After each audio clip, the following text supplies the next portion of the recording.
నమస్కారం Chittoor TV news కి స్వాగతం. ముందుగా ముఖ్యాంశాలు. పలమనేరు నియోజకవర్గం మండలం కొలమనసపల్లి గ్రామం మైలేరులో విషాద సంఘటన. ఎద్దుల పోటీలో ఒక ఎద్దు ఇద్దరు వ్యక్తులపై దాడి చేయడంతో ఓ వ్యక్తి మృతి, మరొక వ్యక్తికి తీవ్ర గాయాలు. అవిలాల చెరువులో 5.5 కోట్ల రూపాయలతో బ్యూటిఫికేషన్ పనులను చేపట్టనున్నాం. హైదరాబాద్ ట్యాంక్ బండ్ తరహాలో అవిలాల చెరువును తిరుపతి ట్యాంక్ బండ్ గా రూపొందిస్తున్నాం. మొదటి దశ పనుల్లో భాగంగా walking track, cycle tracking, speed boating వంటివి ఏర్పాటు చేస్తున్నాం పేర్కొన్న తుడా చైర్మన్ దివాకర్ రెడ్డి. రాష్ట్రంలో రోజు రోజుకు కుల రాజకీయాలు ఎక్కువైపోతున్నాయి. కల్తీ లడ్డు వివాదాన్ని డైవర్ట్ చేస్తున్నారు. కాపుల దగ్గర కమిషన్లు తీసుకున్న రాంబాబు కాపు నేత ఎలా అవుతారు? కాపు కులాన్ని అడ్డు పెట్టుకుని రాజకీయం చేస్తే అదే కాపులతో ఓ ఉద్యమం చేస్తాం. Tirupati Janasena in-charge Kiran Royal fire. వార్తల్లోని వివరాలు. పలమనేరు నియోజకవర్గం మండలం కొలమనసపల్లి గ్రామం మైలేరులో విషాద ఘటన చోటు చేసుకుంది. ఎద్దుల పోటీలలో ఒక ఎద్దు ఇద్దరు వ్యక్తులపై దాడి చేయడంతో ఓ వ్యక్తి చనిపోవడంతో ఇంకొక వ్యక్తి తీవ్రంగా గాయపడ్డారు. గురువారం ఉదయం కొలమనసపల్లి గ్రామంలో మైలేరు పండుగను అట్టహాసంగా ప్రారంభించారు. ఈ ఎద్దుల పోటీలో ఒక ఎద్దు ఇద్దరు వ్యక్తులపై దాడి చేయడంతో ఓ వ్యక్తి చనిపోవడంతో ఇంకొక వ్యక్తి తీవ్రంగా గాయపడ్డాడు. మృతుడు బైరెడ్డిపల్లి మండలం చిన్న చెట్లరగుడ్డ గ్రామానికి చెందిన నాగరాజుగా గుర్తించారు.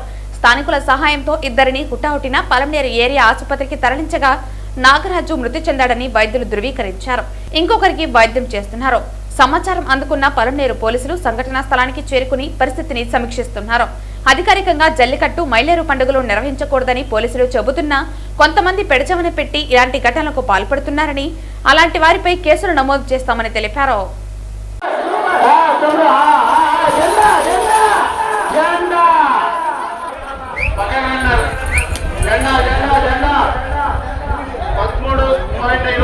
ప్రముఖ పుణ్యక్షేత్రమైన శ్రీకాళహస్తీశ్వర స్వామివారి దేవస్థానం నందు ఫిబ్రవరి 10వ తేదీ నుంచి జరగబోయే మహాశివరాత్రి బ్రహ్మోత్సవాల పనులను శ్రీకాళహస్తి నియోజకవర్గ శాసనసభ్యులు బొజ్జల వెంకట సుద్దిరెడ్డి, దేవస్థాన కార్యనిర్వహణ అధికారి బాపిరెడ్డి సంయుక్తంగా పర్యవేక్షించారు.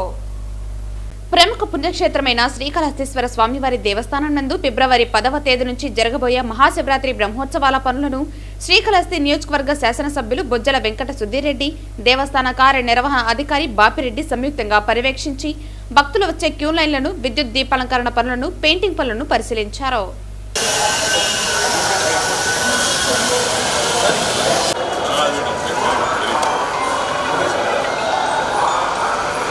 తిరుపతి జిల్లా రైల్వే కోడూరు ఓబన్నపల్లి దళితవాడకు చెందిన విఆర్ఎం మణి రైల్వే కోడూరు నుంచి తన గ్రామానికి బైక్ పై వెళుతుండగా చిట్వేలు బ్రిడ్జ్ పై స్పీడ్ బ్రేకర్ వద్ద ముగ్గురు గుర్తు తెలియని దుండగులు వెనుక వైపు నుండి బైక్ పై వచ్చి ఢీ కొట్టడంతో కింద పడిపోయిన మణి కట్లో కారం చల్లి కత్తులు, రాడ్లతో దాడి చేశారు. తిరుపతి జిల్లా రైల్వే కోడూరు ఓబన్నపల్లి దళితవాడకు చెందిన విఆర్ఎం మణి రైల్వే కోడూరు నుంచి తన గ్రామానికి బైక్ పై వెళుతుండగా చిట్వేలు బ్రిడ్జ్ పై స్పీడ్ బ్రేకర్ వద్ద ముగ్గురు గుర్తు తెలియని దుండగులు వెనుక వైపు నుంచి బైక్ పై వచ్చి ఢీ కొట్టడంతో కింద పడిపోయిన మణి కంట్లో కారం చల్లి కత్తులు, రాడ్లతో దాడి చేశారు. సీటు భాగంలో బలమైన 3 కత్తిపోట్లు, కాలికి గాయాలయ్యాయి. ప్రభుత్వ హాస్పిటల్లో ప్రథమ చికిత్స అనంతరం మెరుగైన వైద్యం కోసం తిరుపతి రియా హాస్పిటల్ కి తరలించారు. సమాచారం తెలుసుకున్న పోలీసులు హుటాహుటిన సంఘటనా స్థలాన్ని పరిశీలించి కేసు నమోదు చేసి విచారిస్తున్నారు. బైక్ లో పోతామంటే వెనకుండా వచ్చి గుద్దేశారు. కరెక్ట్గా బ్రిడ్జి పైన స్పీడ్ బ్రేకర్ కాడ గుద్దటం సభకి కొట్టేశారు. కత్తి తీసుకొని కొట్టినారు. కత్తి తీసుకొని కూర్చేదానికి ప్రయత్నించాను. చెయ్యి అడ్డపెట్టానే వెనక అదర కొట్టేశారు. అరుచంతా కొట్టేశారు. ఫస్ట్ దేంట్లో వచ్చిన వాళ్ళు బైక్లో నుంచి వెనక్కి గుద్దేశారు. ఆ తర్వాత వెనక్కి గుద్దేసి ఆమె పట్టుకొని పరిగెత్తా వచ్చేవాడు. రాడ్డు తీసుకొని ఆమె రాడ్డు కత్తి తెలియలా కారం కొట్టారు. లడ్డూలో కల్తీ జరిగిందని శ్రీవారి ఆలయ విశ్రాంత ప్రధాన అర్చకులు రమణ దీక్షితులే చెప్పారని, కల్తీ లడ్డు వివాదాన్ని డైవర్ట్ చేస్తున్నారని, రాష్ట్రంలో రోజురోజుకు కుల రాజకీయాలు ఎక్కువైపోతున్నాయని తిరుపతి జనసేన ఇన్ఛార్జ్ కిరణ్ రాయల్ విమర్శించారు. ఈ సందర్భంగా తిరుపతి జనసేన ఇన్ఛార్జ్ కిరణ్ రాయల్ మాట్లాడుతూ రాష్ట్రంలో రోజురోజుకు కుల రాజకీయాలు ఎక్కువైపోతున్నాయని అన్నారు. కల్తీ లడ్డు వివాదాన్ని డైవర్ట్ చేస్తున్నారని, లడ్డూలో కల్తీ జరిగిందని శ్రీవారి ఆలయ విశ్రాంత ప్రధాన అర్చకులు రమణ దీక్షితులే చెప్పారని అన్నారు. రాంబాబు సంస్కారవంతమైన వ్యక్తిని నిన్న గుంటూరు పర్యటనలో జగన్ కితాబు ఇచ్చారని అన్నారు. అంబటి రాంబాబు పేరును XXX రాంబాబు అని మారుస్తున్నామన్నారు. జగన్ రాంబాబును కాపు టైగర్ గా అభివర్ణిస్తూ కులాన్ని వాడుకుంటున్నారని అన్నారు. జగన్ చెప్పినట్లు సంస్కారవంతమైన XXX సోపుకి రాంబాబును బ్రాండ్ అంబాసిడర్ గా నియమించుకోవాలని ఆ కంపెనీకి విజ్ఞప్తి చేస్తున్నామన్నారు. చిల్లర మాటలు మాట్లాడటం వలన ప్రయోజనం లేదన్నారు. మేము కూడా అలానే చేయాల్సి వస్తుందన్నారు. కాపుల దగ్గర కమిషన్లు తీసుకున్న రాంబాబు కాపు నేత ఎలా అవుతారని ప్రశ్నించారు. బోరుగడ్డ అనిల్ కు మాకు సంబంధం లేదంటారని, కానీ జగన్ పర్యటనలో అతను ఉన్నారని అన్నారు. కాపు కులాన్ని అడ్డు పెట్టుకుని రాజకీయం చేస్తే అదే కాపులతో ఓ ఉద్యమం చేస్తామని హెచ్చరించారు. చనిపోయిన కాపు బిడ్డ దగ్గర వాటాలు తీసుకునేవాడు నువ్వు కాపు నాయకుడు ఎలా అవుతావు? కాపు ఉద్యమకారుడు ఎలా అవుతావు? కాపు నేత ఎలా అవుతావు? 5 లక్షల రూపాయలు చనిపోయిన బిడ్డ దగ్గర వాటా తీసుకుని నాకు ఓపెన్గా చెప్పాడు. చూడండి, ఒక ఛానల్ ఇంటర్వ్యూలో ఓపెన్గా నేను కరప్టెడ్ అని చెప్పుకుంటున్నాడు. ఇప్పుడు చెప్పండి వెరైటీ పుల్లారావు గారు, మీ ఎనచూర్లు ఎలా ఉన్నారు చూసారా? ఆయన మంచివాడు, అమాయకుడు, సంస్కారవంతుడు, XXX సోపు లాంటి XXX పౌడర్ లాంటి వాడు. ఆయనని ఎవరు ఏమనకూడదు, ఆయన మీద దాడి చేశారు, ఇది చిన్న పొరపాటుగా ఒక మాట మాట్లాడేశాడు అన్నాడు. ఇవన్నీ ప్రజలు చూస్తున్నారు. దయచేసి ఇంకన్నా ఈ కాపు డ్రామా ఆపండి. ఇదే సంస్కారంతో చెప్తున్నాం. మీరు ఇంట్లో కూర్చొని మాట్లాడండి. రోడ్డుపైకి వచ్చి 6 కిలోమీటర్లు 6 గంటలు ప్రయాణించినాడు మహానుభావుడు. 6 కిలోమీటర్లు 6 గంటలు ప్రయాణించినాడు. అంటే ఎట్టా కారు తోలారా తోసుకొచ్చారు అర్థం కావట్లేదు జనాలకి. 6 కిలోమీటర్ ఆయన ఇంటికి టోల్ గేట్ నుంచి రావడానికి గుంటూరు సిటీ ఎంటర్ అయిపోయాడు కూడా 6 గంటలు వచ్చినాడు ఆయన. అంటే ఎవరిని మోసం చేస్తారు? ఇంకా మీరు ఎడిటింగ్ చేసి వీడియోలు పెట్టడము. ఎడిటింగ్ ఎలా ఉంటుందంటే ఒకే లైవ్లో 2 నియోజకవర్గాలు కనిపిస్తాయి. ఒక చోట కూర్చుని ఒక చోట నిల్చున్నట్టు. ఇవన్నీ కూడా మాట్లాడితే బాగోదు. ఇంకా రాజకీయ హుందాతనంగా చేయాలి. మీరు అంటారు కాబట్టి మేము హుందాతనంగా మాట్లాడతాం. చిల్లరగా రాజకీయాలు చేసే అవసరం లేదు కాబట్టి చెప్తున్నాం. మీరు ఇలాంటి మాటలు మాట్లాడుతున్నారు కాబట్టి మేము కూడా మీద మాట్లాడాల్సి వస్తుంది. ఈ XXX కానివ్వండి, ఇంకోటి కూడా కానివ్వండి. కానీ సలహా అయితే ఇస్తున్నాం. సంస్కారవంతమైన అంబటి రాంబాబుకి, సంస్కారవంతమైన సోపుకి అడ్వర్టైజ్మెంట్ తీసుకొని అలాగే ఆయన XXX రాంబాబుగా పేరు నామకరణం చేస్తే మంచిగా ఉంటుందని చెప్పి కూడా వైసీపీలో చెప్తున్నా. దయచేసి ఇంకా కుల రాజకీయం మానండి. మొన్న జరిగినటువంటి దాడి మీద నేను అంబటి గారి కూతురు మౌనిక ప్రెస్ మీట్ పెట్టి మాట్లాడింది. అమ్మా మౌనిక, బంగారు తల్లి, నీకు కాపు కులం మీద అంత ప్రేమ ఉందమ్మా మీకు? నిజంగానే మీరు కాపు కులం పెట్టుకొచ్చారు కదా. మీరు 3 కూతుర్లు, ఆయనకి 3 కూతుర్లు ఏ కులాన్ని పెళ్లి చేసుకున్నారమ్మా మీరు? సరే, అది మన చేతిలో లేదనుకుందాం, ఏదో జరిగిపోయింది అనుకుందాం. కనీసం పవన్ కళ్యాణ్ గారు ఒక కాపు కులం నుంచి వచ్చిన వ్యక్తి అయ్యండి ఎంతోమంది నెగిటివ్లోంచి బయటకు వచ్చాడమ్మా. ఆయన పాజిటివ్లోంచి రాలేదు. మీ నాయనలా కాదమ్మా. ఆయన నెగిటివ్లోంచి ఈరోజు ఒక నాయకుడిగా ఎదిగాడంటే అది చాలా కష్టపడి వచ్చాడు. ఎంతోమంది రక్తంతో వచ్చారు ఈరోజు పవన్ కళ్యాణ్ గారు పైకి. సో ఆ మాట ఆయన కూడా చెప్పారు. ఆయన్ని మీ వైసీపీలో ఉండే నాయకులు ఒక్కొక్కడు వచ్చి 3 పిల్లలు 4 పిల్లలని కానీ ఆ తర్వాత ఇంట్లో ఆడోళ్ళను రే నీ ఇంట్లో బెడ్రూమ్లోకి వస్తారా, నీ పిల్లల దగ్గరికి వస్తారా, అసలు నీకు వాళ్ళు పుట్టారా అని మాట్లాడుతుంటే ఎక్కడికి వెళ్ళావు తల్లి? నువ్వు కాపు బిడ్డవు కదా, నువ్వు ఎక్కడికి వెళ్ళావమ్మా? ఆ రోజు నువ్వు ఎందుకు రాలేదు? ఈరోజు నీకు కాపు కులం గుర్తొచ్చిందా? నీ నాయన ఒరే నువ్వు మాట్లాడినప్పుడు పవన్ కళ్యాణ్ గారిని నువ్వు ఎక్కడ పోయినావమ్మా? నానా ఇలా మాట్లాడకూడదు, మన కాపు కులస్తుడు కదా అనొచ్చు కదా నువ్వు. ఆ రోజు నీ కులం గుర్తు రాలేదా తల్లి? పవన్ కళ్యాణ్ భార్యలని అన్నప్పుడు, పవన్ కళ్యాణ్ గారి భార్యలను అన్నప్పుడు ఆయన జీవితంలో లేని మహిళల్ని ఎందుకు అంటున్నారు? ఒక మహిళగా నేను ఖండిస్తున్నాను ఎందుకు బయటికి రాలేదు తల్లి నువ్వు? ఈరోజు నీ నాయనకు నీ ఇంటికి ఆ గొడవలు మళ్ళీ తిరిగి మన ఇంటికే చేరితే ఆ బాధ నీకు వచ్చిందమ్మా. అందరూ అంతే తల్లి. ఆయన నోరు అదుపులో పెట్టుకుంటే ఈరోజు ఈ దుస్థితి కలిగేది కాదు. అవిలాల చెరువును TUDA chairman Dollars Diwakar Reddy, TUDA vice chairman joint collector Govindarao, RDO Rammohan, rural tahsildar Janardhan తో పాటు వివిధ శాఖల అధికారులు పరిశీలించారు. ఈ సందర్భంగా TUDA chairman Dollars Diwakar Reddy, TUDA vice chairman joint collector Govindarao మాట్లాడుతూ సీఎం ఆదేశాల మేరకు తిరుపతిని లేక్స్ ఆఫ్ సిటీగా తీర్చిదిద్దనున్నామని అన్నారు. తిరుపతి పరిధిలోని అవిలాల చెరువు గతంలో 157 ఎకరాలు ఉండగా ప్రస్తుతం 150 ఎకరాలు మాత్రమే ఉందన్నారు. భారీ వర్షాలు పడినప్పుడు పేరూరు చెరువు, దళాయి చెరువు, పెరుమాలపల్లి, తుమ్మలగుంట నుంచి వర్షపు నీరు కెనాల్స్ ద్వారా అవిలాల చెరువుకు చేరేదని, ప్రస్తుతం అవిలాల చెరువు కూడిపోవడంతో వర్షపు నీరు గ్రామాలపైకి రావటం వలన ప్రజలు తీవ్ర ఇబ్బందులు ఎదుర్కొంటున్నారని అన్నారు.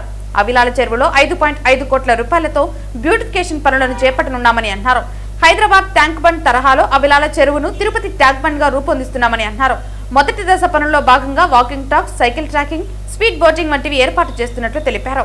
అవిలాల చెరువును సుందరీకరణ చేయడంతో పాటు ఈ ప్రాంతాన్ని పర్యాటకంగా కూడా అభివృద్ధి చేసేలా చర్యలు చేపడుతున్నామన్నారు. తిరుపతిలోని ప్రజలు వారి కుటుంబ సభ్యులతో ఆహ్లాదకరంగా గడిపేలా ఈ పార్కును అభివృద్ధి చేస్తామన్నారు. అవిలాల చెరువు అన్యాక్రాంతం కాకుండా సంరక్షించుకోవడంతో పాటుగా భూగర్భ జలాలను మొత్తాన్ని పెంచే విధంగా కూడా చర్యలు చేపట్టబోతున్నామని అన్నారు. మీకందరూ తెలుసు తిరుపతి అవిలాల లేక్ ఎంత ఇంపార్టెన్స్ అనేసి. గత 40 సంవత్సరాల ముందు ఎప్పుడో ఈ చెరువును మొత్తం కూడా చదరం చేసి గ్రౌండ్ చేసిన విషయం అందరికీ తెలిసిందే. సో దీనివలన వెస్టర్న్ సైడ్లో వచ్చేటువంటి వాటర్ మొత్తం కూడా ఈ పేరూరు చెరువు కావచ్చు, ఆల్రెడీ తుమ్మలగొండ చెరువు కూడా మొత్తం కూడా గ్రౌండ్ చేసేశారు.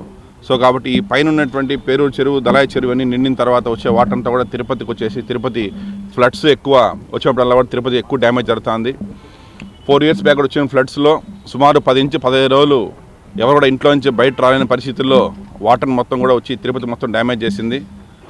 అలా జరగకుండా ఉండాలని చెప్పేసి మా ముఖ్యమంత్రి నారా చంద్రబాబు నాయుడు గారు, మా యువనాయకు నారా లోకేష్ గారు తీసుకున్నటువంటి ఒక సంకల్పంతో అవిలాల చెరువుని తిరుపతి ట్యాంక్ బండ్గా చేయాలని చెప్పి సంక్రాంతికి వచ్చినప్పుడు సీఎం గారు అనౌన్స్ చేశారు మీడియా అందరి ముందర.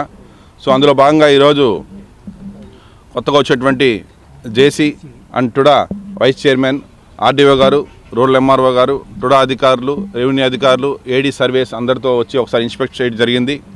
ఇది సుమారుగా 157 ఎకరాలు పైగా చెరువు ఉంటే ప్రస్తుతం హైవే రోడ్స్ కొద్దిగా అంతా సబ్ రోడ్స్ పోయిన తర్వాత 150 ఎకరాలు ఇప్పుడు మనకు చెరువు ఆన్ గ్రౌండ్ కనిపిస్తూ ఉంది. సో దీన్ని బాగా మనం బ్యూటిఫికేషన్ చేసి ఎక్కడ కూడా సరే సివిల్ కన్స్ట్రక్షన్స్ ఎక్కడ లోపల చెరువు లోపల రాకుండా నేచర్గా వాటర్ని పేరూరు నుంచి గ్రావిటీ లెవెల్లో పేరూరు చెరువు నుంచి ఇక్కడికి సుమారు 4.5 కిలోమీటర్స్ రేడియస్తో ఆల్రెడీ ఉన్నటువంటి ఛానల్స్ని ఐడెంటిఫై చేయడం జరిగింది సర్వే డిపార్ట్మెంట్ అందరూ కూడా. ఆ ఛానల్స్ ద్వారా ఇక్కడికి వాటర్ తీసుకొని వచ్చేదానికి సుమారుగా 5 నుంచి 5.5 కోట్ల రూపాయల ఎస్టిమేషన్ అయితే అది కూడా మేము శాంక్షన్ చేయడం జరిగింది. అదేవిధంగా ఇక్కడ చుట్ల walking track, jogging track, cycling track, చుట్ల మొత్తం కూడా కాఫీ షాప్స్, చిన్న మినీ హోటల్స్ చేస్తే డైరెక్ట్లీ ఇండైరెక్ట్లీ సుమారు 1000 నుంచి 2000 మంది ఎంప్లాయ్మెంట్ ఇచ్చేటువంటి పరిస్థితి వస్తుంది. అదే కాకుండా ఇక్కడ నుంచి సుమారుగా 5 చదరపు కిలోమీటర్లు భూభాగంలో కూడా వాటర్ మొత్తం కూడా చక్క వేసి ఇక్కడ చూస్తే మొత్తం అపార్ట్మెంట్స్, విల్లాస్ ఎక్కువ అయిపోయినాయి కాబట్టి వాళ్ళు కూడా ఫ్యూచర్లో వాటర్ ప్రాబ్లం రాకుండా ఉంటుంది. అదేవిధంగా మీకు బ్యూటిఫికేషన్, మీరు హైవే చూస్తే ఏ పక్క చూసినా కూడా ఇది దారిలో పోయేటప్పుడు చూస్తే కూడా అందంగా అనిపిస్తుంది. ఫ్యామిలీస్ సాయంత్రం పూట వచ్చి హ్యాపీగా వాళ్ళు కొంచెం టైం స్పెండ్ చేసేదానికి ఇది ఒక మంచి ప్లేస్. ఫ్యూచర్లో ఖచ్చితంగా దీన్ని అవుతుంది, మేము చేసి చూపిస్తాం కూడా. గౌరవ ముఖ్యమంత్రి గారు సంక్రాంతికి నారావారిపల్లి వచ్చినప్పుడు ఫస్ట్ ఇది చెప్పడం జరిగింది. అవిలాల్ ట్యాంక్, చైన్ ఆఫ్ ట్యాంక్స్ ఉన్నాయి యాక్చువల్గా ఈ ట్యాంక్స్, వాటిని అన్నింటినీ బ్యూటిఫికేషన్ చేయడానికి తగు చర్యలు తీసుకోవాల్సిందిగా ఆదేశించడం జరిగింది. దానికి అనుగుణంగా ఈరోజు మనం అవిలాల్ ట్యాంక్ని ఫస్ట్ మనం అందరితో విజిట్ చేయడం జరిగింది. దీని గురించి మన చైర్మన్ గారు వివరంగా చెప్పారు. దీన్ని అభివృద్ధి పదంలోకి తీసుకొని వచ్చి మెయిన్ తిరుపతి పట్టణానికి ఒక సుందరి బ్యూటిఫికేషన్గా తీర్చిదిద్దడానికి ఇది చాలా ఉపయోగపడుతుంది. దీనికి తగిన విధంగా చర్యలు తీసుకోవడం అనేది జరుగుతుందండి. థ్యాంక్ యూ అనండి. మాజీ సీఎం జగన్మోహన్ రెడ్డి కూటమి పాలనను జంగిల్ రాజ్యంగా విమర్శించడాన్ని ఖండిస్తూ తెలుగుదేశం పార్టీ నాయకులు డాక్టర్ కోడూరు బాలసుబ్రహ్మణ్యం, పుష్పవతి తదితరులు ప్రతి విమర్శలు చేశారు. వైవి సుబ్బారెడ్డి గారి పేరు, కరుణాకర్ రెడ్డి గారి పేరు ఛార్జ్షీట్లో లేవు అని అంటే జగన్మోహన్ రెడ్డి గారు బాధపడుతున్నారు. వీళ్ళని కూడా లోపల తీసుకుపోయి ఏంటి రా స్వామి, నాకు వీళ్ళు చేసిన పని నాకు చుట్టుకుంటుందని. ఆ తప్పిదము మీతో పాటు వీళ్ళిద్దరూ కూడా కలిసి చేశారు. జైలుకు వీళ్ళతో పాటు మీరు కూడా వెళ్తారు. దేవుడు జోలికి వచ్చిన ఎవరు కానీ ప్రజలే శిక్షిస్తారు. అది త్వరలోనే ఉంది. లోకేష్ బాబు గారు చెప్పినట్టు రెడ్ బుక్ 2 పేజీలే తెరిచారు, ఇంకా చాలా పేజీలు ఉన్నాయి. ఆ పేజీలో ఎవరు పేరుందో మీ ఊహకే వదిలేస్తున్నాం. శిక్ష అనేది తప్పదు. సూపర్ 6 గురించి కూడా మాట్లాడుతున్నాడు. ఆయన ప్రభుత్వంలో కనీసము ఒక్కటంటే ఒక పథకాన్ని కూడా అమలుపరిచిన ఆయన ఈరోజు సూపర్ 6 గురించి మాట్లాడుతున్నారు. Super 6 super success. ఎందుకంటే ప్రతి హామీ ఇచ్చిన హామీని ప్రజలకి చంద్రబాబు గారు నిలబెట్టారు. మీరేమి నిలబెట్టారో చెప్పండి, లేదో చర్చకు రండి. సూపర్ 6 పైన ఎక్కడైనా సిద్ధమే. సూపర్ 6 సక్సెస్ కాలేదు అంటే ప్రజలకు వీళ్ళు ఏం తీసుకుపోతున్నారంటే ప్రజలను ఒక అమర్తాభావం తీసుకొనడం, వాళ్ళు ఏమీ చేయలేదు తెలుగుదేశం పార్టీ అని చెప్పడం. వీళ్ళకి ఎంతసేపు ప్రజలపైన ప్రేమ లేదు. కుల చిచ్చు పెట్టుకున్నామా, లేకపోతే వీళ్ళని ఎలా మనం మోసం చేయగలుగుతాం అనే తీరులోనే ఉండారు, కానీ ప్రజలకు మేలు చేయాలని కోరడం లేదు. నిన్న మన అవినాష్ గురించి మనం చూసాం. ఈయన ఇక్కడ ప్రెస్ మీట్ పెడుతుంటే ఆయన ఇంకోటి చెప్పారు, కోడి అంటే మాంసం కన్నా ధర, ఆయన అడిగిన ప్రశ్న ఎదురంటే నాటుకోడి చికెను మటన్ కన్నా ఎక్కువ ధర ఉందా లేదా అని పార్లమెంట్లో అడుగుతున్నాడు. ఇలాంటి వాళ్ళని మనము ఎంపీలు గాను ఎమ్మెల్యేలు గాను మన దౌర్భాగ్య స్థితి చూడండి. ఆడపోయి ఇంకో క్వశ్చన్ ఏమన్నా అడిగితే జైలుకు పంపిస్తారనే భయం. చికెన్ షాపు ధర, చికెన్ మటన్ ధర ఇక్కడ అడిగితే మన షాపులు అడిగితే చెప్పరా? ఆయనకు అది ప్రశ్న వేయడం అక్కడ పోయి దాన్ని గొప్పగా మళ్ళీ పేపర్లో వేసుకోవడం ఎలా ఉందంటే వీళ్ళకి కనీసం ప్రజలకు ఏం కావాలో తెలియదు. పోలవరం గురించి మాట్లాడరు, పోలవరంకి వచ్చే నిధుల గురించి అడగరు, మన డెవలప్మెంట్ గురించి మాట్లాడరు, ఏమీ అవసరం లేదు. వాళ్ళకి కావాల్సింది ఒకటి, జంగిల్ రాజ్ అనే పదము వైఎస్ఆర్సీపీకి తగ్గుతుంది. వైఎస్ఆర్సీపీ వాళ్ళే జంగిల్ రాజు. జంగిల్ రాజ్యం ఎప్పుడైనా ఉంది ప్రజలందరికీ తెలుసు. వైఎస్ఆర్సీపీ ప్రభుత్వం ఉన్నప్పుడే ఆ జంగిల్ రాజ్యం అనేది జరిగింది. ఇప్పుడు కూటమి ప్రభుత్వంలో ప్రజలందరూ సుఖ సంతోషాలతో ఉన్నారు. మీరు దయచేసి ఆ జగన్మోహన్ రెడ్డి గారిని ఆయన హావభావాలు చూస్తుంటే మాకు చాలా భయం వేస్తుంది. ఆయన దయచేసి మీరు హాస్పిటల్లో చూపించాల్సిందిగా ఈ లీడర్లందరికీ చెప్పుకుంటూ, ఆడ ఫోటో సెషన్లు ఇచ్చినట్టుంది, కానీ లేకపోతే ప్రజలకు ఏది పనికొస్తుందో ఒక్కడంటే ఒక్క మాట కూడా మాట్లాడలేదు. విలేకరు క్వశ్చన్ అడిగితే నా గొంతు బాగాలేదని వెళ్ళిపోతున్నాడు. అంటే ఆయన చెప్పాల్సిందంతా చెప్పాడు. విలేకరులు క్వశ్చన్ అడిగితే కూడా చెప్పేదానికి సిద్ధంగా లేరు వాళ్ళు. ఎందుకంటే భయం, చేసిన తప్పులు బయటపడతాయి, ఏమని చెప్పుకోవాలి. అంబటి మాట్లాడింది ప్రజలందరికీ తెలుసు. వాళ్ళు ఇంకేమైనా మాట్లాడితే సుమోటోగా వీళ్ళని కూడా జైలుకు పంపిస్తారు. కాబట్టి ఆ భయంలో ఉండారు. మేము ఒకటే హెచ్చరిస్తున్నాం, జగన్మోహన్ రెడ్డి గారు ఈ మాటలు కట్టిపెట్టి ప్రజలకి ఏది పనికి వస్తుంది, ప్రజల పక్షాన్ని నిలబడే చూడాలి. అపోజిషన్ ఎలాగో లేదు, మీరు అపోజిషన్ ప్రజలందరూ మీకు అపోజిషన్ స్థానం ఇవ్వలేదు. ఇప్పటికైనా క్షమాపణ తెచ్చుకొని కల్తీ నెయ్యి గురించి చెప్తారు. ఫిష్ ఆయిల్ కూడా కలిసి ఉందని చెప్పారు, ఫిష్ ఆయిల్ కూడా కల్తీ లేదు. రేపు కల్తీ చేశారే ఆ లడ్డులో మీరు అంటే అది ఒప్పుకోవట్లే, క్షమాపణ కూడా చెప్పట్లేదు. ప్రజలు తగిన బుద్ధి ఆల్రెడీ చెప్పారు. భవిష్యత్తులో కూడా వాళ్ళకి ఈ 11 సీట్లు కూడా మిగలవని తెలుగుదేశం పార్టీగా మేము హెచ్చరిస్తూ ఆయన ఒకటే సందేశం ఇస్తున్నాం. ఈడ కరుణాకర్ రెడ్డి గారు కానీ, ఆడ అంబటి రాంబాబు గారు కానీ, ఇంకా జోగి రమేష్ కానీ, వీళ్ళు ఎవరు రౌతే ఏ తప్పులైతే చేశారో వీళ్ళందరికీ తెలుగుదేశం పార్టీ ఖచ్చితంగా జైలుకు పంపిస్తుంది. తగు శిక్ష విధించే వరకు అది భగవంతుడు కానీ, పార్టీ నాయకులు కానీ, మా నాయకులు కానీ ఊరుకునేది లేదని చెప్పి మరొకసారి తెలియజేసుకుంటున్నాం. తమిళనాడు కాంచీపురం జిల్లా శ్రీ పెరంబద్దూరు తాలూకా సేతుమంగళంలో ఫిబ్రవరి 8వ తేదీన జరగనున్న 2వ ప్రపంచ కమ్మ మహానాడుకు కమ్మ కులస్తులంతా తరలి రావాలని కమ్మ గ్లోబల్ ఫెడరేషన్ సభ్యులు పిలుపునిచ్చారు. ప్రింట్ అండ్ ఎలక్ట్రానిక్ మీడియా వారికి నమస్కారం. అదేవిధంగా నాతో పాటు వేదికను అలంకరించిన కేజీఎఫ్ సభ్యులందరికీ నా నమస్కారం తెలియజేసుకుంటూ, ఈ ప్రెస్ మీట్ పెట్టడానికి కారణం ఏంటంటే కాంచీపురం జిల్లా శ్రీపెరంబద్దూరు తాలూకా సేందమంగళం విలేజ్ నందు కమ్మ మహానాడు నిర్వహించడం జరుగుతుంది. ఈ కమ్మ మహానాడుకు దేశ విదేశాల నుంచి అనగా 32 దేశాల నుంచి కూడా తెలుగు వారందరూ హాజరవుతున్నారు. ఇక్కడ మన కర్ణాటక కావచ్చు, తమిళనాడు కావచ్చు, ఒరిస్సా కావచ్చు, ఆంధ్ర కావచ్చు, తెలంగాణ నుంచి కూడా పెద్ద ఎత్తున కమ్మవారు హాజరవుతున్నారు. కాబట్టి ముఖ్యంగా ఈ మహానాడుకి ఈ విధంగా చేసేదానికి కారణం కేజీఎస్ కమ్మ గ్లోబల్ ఫెడరేషన్ అనే ఒక సంస్థ. ఈ సంస్థను స్థాపించింది జెట్టి కుసుమకుమార్ గారు. 2024లో తెలంగాణలో కమ్మ మహానాడు నిర్వహించి విజయవంతంగా చేయడం జరిగింది. అదేవిధంగా కమ్మవారి ఐక్యత కోసం ఫిబ్రవరి 8వ తేదీ మన సేందమంగళం గ్రామంలో తమిళనాడులో పెద్ద ఎత్తున మహానాడు జరపడం జరుగుతుంది. ఇది కూడా కమ్మవారి ఐక్యత కోసం చేయాలనే ఉద్దేశం చేస్తున్నారు. అదేవిధంగా ఇక్కడ మన తిరుపతి జిల్లా నుంచి దామినేడు గ్రీన్ సిటీ దగ్గర ఉదయం 9 గంటలకు తిరుపతి హైవే పక్కన అందరూ చేరుకొని వాహనాలకు స్టిక్కర్లు అతికించి అందరూ అక్కడి నుంచి ర్యాలీగా బయలుదేరి మహానాడు చేరవలసిందిగా కోరుచున్నాం. గురువారం ఉదయం వీఐపీ విరామ సమయంలో తిరుమల శ్రీవారిని సినీ డైరెక్టర్ వశిష్ఠ దర్శించుకున్నారు. గురువారం ఉదయం వీఐపీ విరామ సమయంలో స్వామివారి సేవలో పాల్గొని మొక్కులు చెల్లించుకున్నారు. దర్శన అనంతరం ఆలయ రంగనాయకుల మండపంలో వేద పండితులు వేద ఆశీర్వచనం అందించగా ఆలయ అధికారులు శ్రీవారి తీర్థ ప్రసాదాలు అందజేసి పట్టు వస్త్రంతో సత్కరించారు. నమస్కారం. వెంకటేశాయ. దర్శనం చాలా బాగా జరిగింది. Thank you. శుంభర మూవీ రిలీజ్ త్వరలో అనౌన్స్ చేస్తామండి. Thank you. ఈ సమ్మర్లోనే ఉంటుంది. చంద్రగిరి నియోజకవర్గం రామచంద్రాపురం మండలం సొరకాయపాలెం వెంకట్రామాపురం కేకేవీపురం పంచాయతీలో మీ గ్రామానికి మీ పులివర్తి నాని కార్యక్రమాన్ని ఎమ్మెల్యే పులివర్తి నాని గురువారం ఘనంగా నిర్వహించారు. శ్రీకృష్ణుడి ఆలయంలో ప్రత్యేక పూజలో పాల్గొని గ్రామ సభను ఎమ్మెల్యే ప్రారంభించారు. తనను గెలిపించిన ప్రజల సమస్యలను పరిష్కరించడానికి ఈ కార్యక్రమం చేపట్టామన్నారు. పంచాయతీలో చేసిన అభివృద్ధి పనులు, అందించిన సంక్షేమ పథకాలను గురించి ప్రజలకు వివరించారు. వెంకట్రామపురంలో దివంగత నేత గాలి ముద్దుకృష్ణమనాయుడు సమస్యలు లేకుండా అభివృద్ధి చేయడం ఎంతో గొప్ప విషయం అన్నారు. ఇదే స్ఫూర్తితో అన్ని గ్రామాలను అభివృద్ధి చేస్తామని ఎమ్మెల్యే నాని అన్నారు. ఈ కార్యక్రమంలో కూటమి ప్రభుత్వ నాయకులు, కార్యకర్తలు, అధికారులు, ప్రజలు పాల్గొన్నారు. ఈరోజు ఆసిపురం మండలంలో ప్రతి గ్రామ పంచాయతీ తిరిగి సమస్యలు కనుక్కొని ఆ సమస్యల్ని మ్యాక్సిమం 1 year లోపల, అంటే వచ్చే సంవత్సరం ఈ రోజుకంతా కూడా మీరు 10 పనులు అడిగితే ఒక 7 నుంచి 8 పనులు కంప్లీట్ చేయాలనే ఉద్దేశం తిరుగుతున్నా, కంప్లీట్ చేస్తానని కూడా ఈ సభావం కూడా తెలియజేసుకుంటున్నా.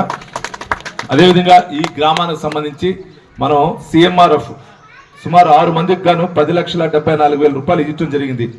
6 మంది సుగునమ్మ 1,18,396 రూపాయలకి ఇవ్వటం జరిగింది. నీకమ్మా హౌస్ సైట్ అడిగినాం అది. అదేవిధంగా సి ప్రమిళ గారు 1,38,535 రూపాయలు ఇవ్వటం జరిగింది. ప్రమిళ గారు రాలేంట్లుంది. కాయం గంగయ్య గారు 1,736 రూపాయలు ఇవ్వటం జరిగింది. ఎర్రతనేని మురళి గారు 18,000 రూపాయలు ఇవ్వటం జరిగింది. దేవికా గారు 1,56,239 రూపాయలు ఇవ్వటం జరిగింది. చల్లా మోహన్ గారు 5,42,349 రూపాయలు ఇవ్వడం జరిగింది. అంటే మీరు ఒకసారి ఆలోచించండి, మన పంచాయతీలో నేను ఎమ్మెల్యేగా గెలిచిన తర్వాత సుమారు ఈరోజు నియోజకవర్గ వ్యాప్తంగా ఎత్తుకుంటే 9 కోట్లు తెచ్చిచ్చా 1.5 yearలో. 9 కోట్లలో మన పంచాయతీలు ఈ రోజు వరకు 10 లక్షల రూపాయలు తెచ్చానంటే గతంలో ఉన్న ప్రభుత్వానికి, గతంలో ఉన్న వ్యక్తులకి మనకి ఎక్కడ డిఫరెన్స్ ఉందో ఒకసారి ప్రజలందరూ కూడా గమనించాలని కోరుకుంటున్నా. దానితో పాటు అదేనా అది ఇచ్చిన అంటారు. అదేవిధంగా తల్లికి వందనం 94 మందికి 12,22,000 రూపాయలు తల్లికి వందనం ఇవ్వడం జరుగుతుంది. ఎన్టీఆర్ భరోసా పెన్షన్ కింద 155 మందికి 7,30,000 రూపాయలు ఇచ్చాం. ఇక్కడ అన్నదాత సుఖీభావ కింద 263 మందికి గాను 36,82,000 రూపాయలు ఇవ్వడం జరిగింది రైతు సోదరులందరికీ. దీపం పథకం కింద దీపం 1 and 2 కింద 270 మందికి గాను 2,61,900 రూపాయలు ఇవ్వడం జరిగింది. ఇంకా శ్రీశక్తి మీకు తెలుసు, శ్రీశక్తి ద్వారా బస్సులు మహిళా సోదరు మనులు అందరూ కూడా వెళ్తున్నారు. అదేవిధంగా RWC కింద గ్రామ పంచాయతీ నుంచి బోర్వెల్ సొరకాయలపాలెం అర్జునవాడికి 2,20,000 రూపాయలు వేయటం జరిగింది. అదేవిధంగా చల్లవారిపల్లికి బోర్వెల్ పంప్ సెట్ 1,20,000 రూపాయలు ఇస్తుంది. అంటే 3,40,000 రూపాయలు గ్రామ పంచాయతీ నిధుల నుంచి కూడా ఇక్కడ సెక్రటరీ గారు, ఎంపీ ద్వారా కూడా మనం వేయటం జరుగుతూ ఉంది. ఇది కాకుండా ఈరోజు మీకు అందరికీ గమనించాలి, మహిళా సోదరు మనులు ముఖ్యంగా ఎలక్షన్కి ముందు మన పెద్ద ఆయన చంద్రబాబు నాయుడు గారు, డిప్యూటీ సీఎం పవన్ కళ్యాణ్ గారు కానీ, అదేవిధంగా మన చిన్న ఐటీ శాఖ మంత్రి నారా లోకేష్ గారు, మోడీ గారి నాయకత్వంలో ఎన్డీఏ కూటమిలో మన ఎలక్షన్ మేనిఫెస్టోకి ముందు వచ్చాం. ఏ పథకాలు ఇస్తాం, ఎట్లా చేస్తాం అనేసి దానిలో భాగం సూపర్ 6 పథకాలు చెప్పాం. సూపర్ 6 పథకాలు అన్నీ కూడా ఈరోజు వస్తూ ఉన్నాయి. మనం గెలిచిన వెంటనే మొదటి సంతకం మనకి పెన్షన్ పైన పెట్టడం జరిగింది. వార్తలు ముగించే ముందు ముఖ్యాంశాలు మరోసారి.